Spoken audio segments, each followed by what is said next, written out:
നിങ്ങൾ അറിഞ്ഞ കുട്ടൻ മുങ്ങി. കുട്ടനാ? അവൻ നമ്മുടെ ഓണക്കിന്റെ കാശുണ്ട് മുങ്ങിടാ.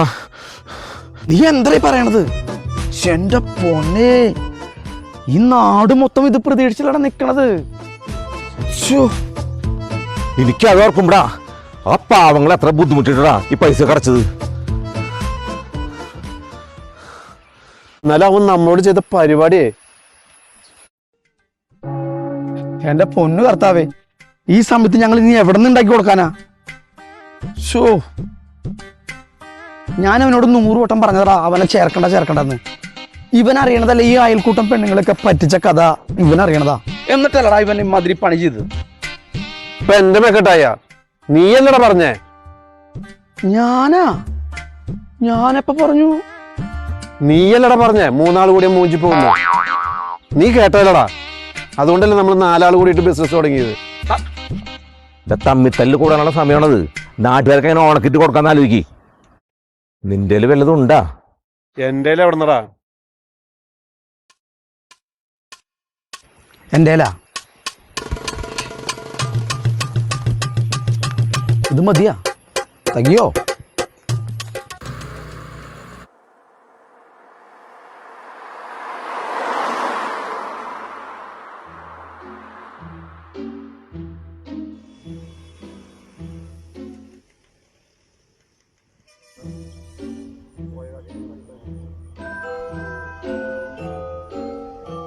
മക്കളെ, വണ്ടി കൂടെ കാശ് കളഞ്ഞ് 50 രൂപ.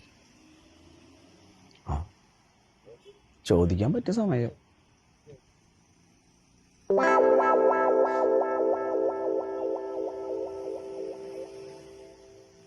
എന്തായാലും വിഷം വാങ്ങാൻ പോലും തരില്ല. എന്തായാലും അപ്പാപ്പനെങ്കിലും പറയപ്പെട്ടെ. ഇല്ല പോകാനും മക്കളെ.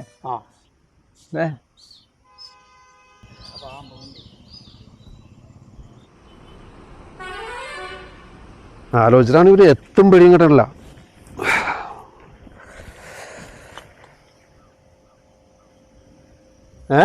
അപ്പം കവറും ഉണ്ടോയില്ലേ?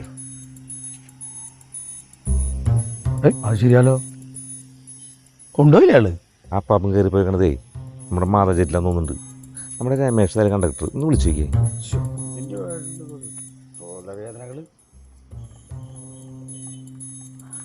ആ രമേഷേ,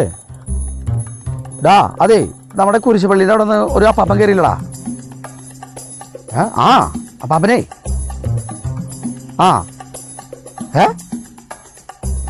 ഇല്ലാന്നാ? അങ്ങനെ ഒരാൾ കയറിയിട്ടില്ലാന്ന്. ഇത് നോക്കിയടാ, ഇതിൽ മൊത്തം കാശാ. കാശാ?